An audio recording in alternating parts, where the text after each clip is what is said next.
소장님, 인테리어 하면서 고객님들이 가장 많이 하시는 질문이나 고민이 뭐예요? 아무래도 첫 번째가 뭐 인테리어 예산이고 두 번째가 이제 디자인인 것 같아요. 이제 보통 말씀들을 어떻게 하시냐면 이번에 집을 매수하면서 생각보다 좀 지출이 커가지고 인테리어 남은 예산이 얼마 안 된다 이렇게 말씀들을 많이 하시는데요. 근데 이 말씀들을 보통 한 인테리어 예산이 3천에서 5천 정도 되는 고객님들도 하시지만 이제 인테리어 예산이 한 2억 정도 되는 고객님들도 똑같이 말씀들을 많이 하십니다. 그래서 아무래도 좀 예산 부분이 그 인테리어를 계획하시는 분들의 가장 큰 고민일 것 같아요. 저도 그런 것 같습니다. 저도 올해 말에 전세 만기라서 집을 매수했는데 인테리어 하려고 하는데 고민이더라고요. 좋은 방법이 없을까요?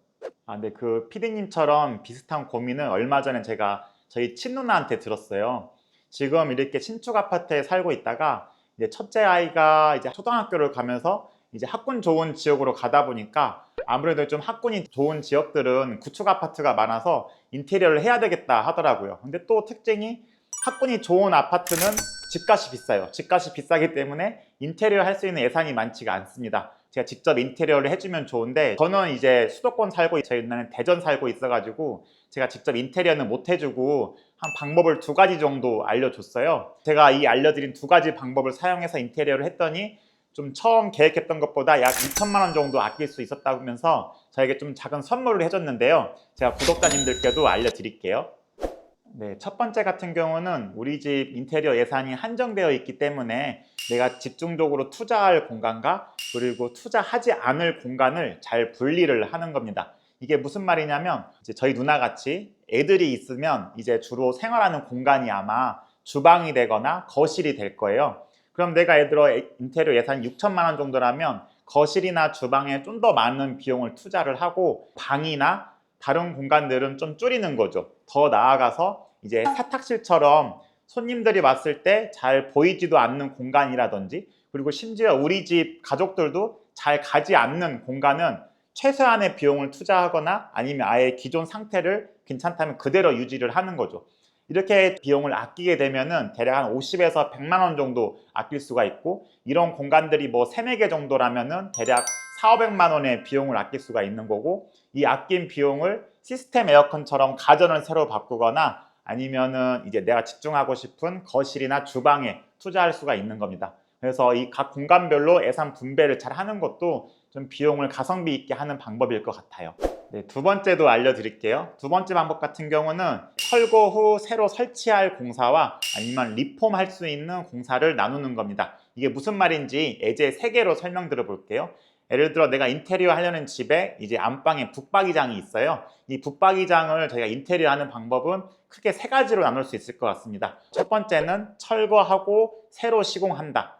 두 번째는 낡아 보이는 원인이 되는 도어만 교체하고 프레임은 필름을 하고 내부는 그대로 사용한다. 세 번째 같은 경우는 전체 필름하거나 그냥 그대로 쓴다. 이 3가지 방법이 있는데 각각의 장단점에 대해 설명드려 보겠습니다.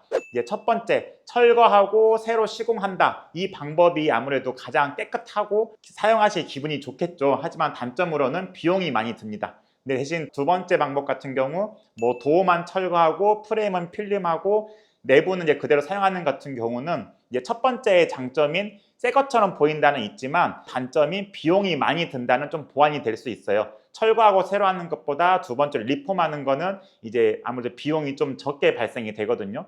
동일하게 한 군데 한 군데씩 돈을 아끼는 걸 모아가지고 또 모이면 내가 시스템 에어컨처럼 가전을 새로 바꾸거나 아니면 내가 공사에 좀 집중할 수 있는 거실이나 주방에 더 투자를 할 수 있는 거죠. 그리고 마지막 세 번째는 전체 필름을 하거나 아니면 그대로 사용한다인데 그대로 사용하게 되면은 아무래도 이제 도배나 바닥재는 새 걸로 바뀌었는데 이제 수납장만 오래된처럼 보이기 때문에 인테리어 한 초기에는 그것만 보이게 됩니다. 계속 신경이 쓰이는 거죠. 그래서 저희 같은 경우는 이 두 번째 방법도 많이 좀 추천을 드리고 있고요. 또 이렇게 리폼을 많이 하는 공사 범위 중에 하나가 도어하고 문틀입니다. 이제 국민평형이라고 하는 30평대에는 보통 도어가 5개 정도 돼요. 방 3개에다가 화장실 2개에서 총 5개의 문이 있는데 이 5개의 도어를 또 공사하는 방법도 이제 3가지 정도가 있겠죠. 동일하게 첫 번째는 문틀도 철거하고 도어도 철거하고 다 새로 한다.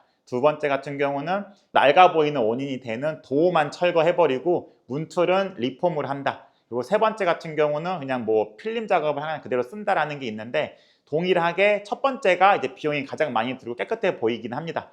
대신 두 번째 같은 경우는 비용을 아낄 수가 있어요. 대신 첫 번째 장점처럼 새 것처럼 보여요. 이건 어떻게 하냐면, 도어가 보통 오래되었다 보니까 교체를 하고 영림 도어로 바꾸면 좋고요. 그리고 문틀 같은 경우는 이제 보통 9mm 문선이나 12mm 문선을 많이 하시잖아요. 철거하고 새로 하는 게 아니라 문틀의 일부만 뜯어가지고 이렇게 12mm 문선을 리폼을 할 수가 있어요. 이 방법을 쓰시면 또 비용을 아끼실 수가 있습니다. 세 번째 같은 경우는 그냥 전체 필름을 하거나 그냥 내버려 두는 경우인데, 앞에 수납장처럼 계속 눈에 띌 수가 있죠. 대신 이제 이렇게 리폼하는 방법들은 인테리어 업체들이 좀 잘 안 하려고 해요. 왜냐하면 아무래도 작업자들한테 시키기도 좀 번거롭고 제가 챙기기도 좀 번거롭거든요. 그래서 대신 고객님들 입장에서는 비용을 아낄 수 있는 좋은 방법인데요. 그래서 인테리어 업체랑 상담하실 때 이렇게 리폼적인 부분도 많이 여쭤보시면 좋을 것 같습니다. 그리고 예제 세 번째로는 이제 화장실 공사가 있는데요. 보통 고객님들께서 화장실은 다 철거하고 뭐 1차 방수, 2차 방수, 3차 방수까지 다 철거하고 다시 다 새로 해주세요 라고 하시는 분들도 있는데, 물론 이게 가장 좋죠. 깔끔하고 가장 좋은데, 우리는 또 걸리는 이제 예산이라는 게 있잖아요. 그래서 예산을 아끼기 위해서는 이제 부분 철거, 또 흔히 말하는 덧방이라는 것도 많이 하시는데요. 이런 부분 철거도 좀 오해하고 계시는 게, 그냥 벽에다가 무조건 타일을 다 붙이고 또 밑에다가 타일을 막 덧방하는 건 아니에요. 이렇게 하나씩 다 두들겨 보고 이 타일이 잘 붙어 있는지, 붙어 있는 곳은 그대로 덧방을 하고, 두들겨 봤는데 잘 안 붙어 있는 것 같아. 그러면 그런 타일들은 철거하고 이제 새로 붙이거든요. 그래서 예산이 한정돼 있다면 꼭 다 철거하고 새로 하는 게 아니라 부분술이나 덧방도 좀 추천을 드립니다. 왜냐하면 고객님들이 걱정하시는 게, 덧방했다가 뭐 타일이 무너지면 어떡해요, 이런 것들을 걱정하시는데, 앞에서 설명드린 것처럼 다 두들겨보고 덧방을 하니까 이런 걱정들 안 하셔도 되세요. 그리고 화장실 공사가 나왔으니까 좀 추가로 말씀을 드려보면, 고객님들께서 올 철거하고 뭐 1차 방수, 2차 방수, 3차 방수까지 새로 하시려는 목적이 방수 때문에 걱정을 하시는 거잖아요.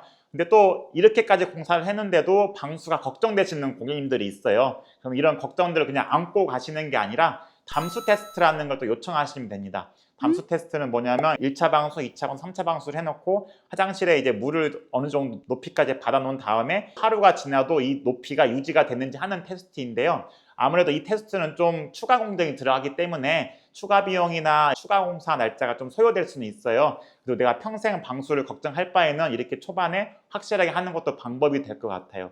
최근에 저희가 이 경남건설에서 팀장님 한 분이 공사를 의뢰해 주셨는데, 이분은 아무래도 건설업체다 보시니까 사고 사례를 많이 접하셔서 그런지 담수 테스트까지 저희한테 요청을 주시더라고요. 그래서 이렇게 저희가 진행을 했는데 뭐 당연하게도 문제없이 잘 넘어갔습니다. 그래서 고객님들도 이런 점들은 참고해 주시고 좀 걱정을 덜고 인테리어 하셨으면 좋을 것 같아요.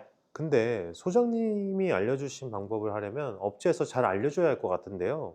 시간도 많이 걸릴 것 같아서 인테리어 업체가 싫어할 것 같은데 이렇게 자세히 알려주시나요? 보통은 업체마다 좀 다른 것 같아요. PD님이 말씀하신 것처럼 잘 안 알려주시는 업체도 있고 잘 알려주시는 업체들도 있긴 해요.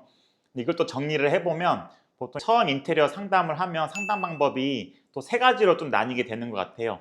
첫 번째 같은 경우는 이제 고객님께서 인테리어 하려는 현장에 인테리어 업체를 초대를 해가지고 현장에서 같이 현재 집 상태를 한번 진단을 하고, 그리고 내가 공사하려는 범위를 같이 정하고 이제 견적서를 만드는 방법이 있고요. 이제 두 번째 같은 경우는 현재 거주자가 집에 오시는 걸 극도로 싫어하신다면은 어쩔 수 없이 이제 사무실에서 상담을 하는 거죠. 뭐 혹시 찍어놓은 사진이 있다면 그런 사진들을 최대한 활용을 해서 상담을 하고 이런 공사 범위를 정하고 견적을 만드는 방법이 있고, 근데 세 번째 같은 경우는 아예 그냥 대면 없이 전화나 문자만으로 내가 공사하려는 범위를 전달을 하고 견적서를 받는 방법이 있습니다. 근데 이제 제가 알려드린 그 두 가지 방법을 이용을 하시려면 가장 좋은 건 현장 방문을 하셔야 되죠. 당연하게도. 왜냐하면 내가 어떤 거는 리폼하고 어떤 거는 재사용할지 아니면 철거하고 새로 할지 결정을 내려야 되는데, 집 상태를 보지 않고는 현실적으로 좀 어렵기도 합니다. 그리고 만약에 첫 번째가 안 된다면 두 번째로 사무실 미팅을 하고 나서 공사 범위를 정한 다음에 그 뒤에 현장 방문을 해서 견적 금액을 좀 수정하는 방법이 있어요. 근데 이제 꼭 저희는 현장 방문을 좀 추천드리는 이유는 뭐냐면, 우리가 그 가성비 있게 이제 공사를 하기도 하지만 정확한 비용을 뽑는데도 현장 방문이 필요해요. 왜냐하면 이제 보통 인테리어 금액이라는 게 크게 두 개로 나뉘는데 철거비와 새로 설치하는 비용으로 나뉩니다.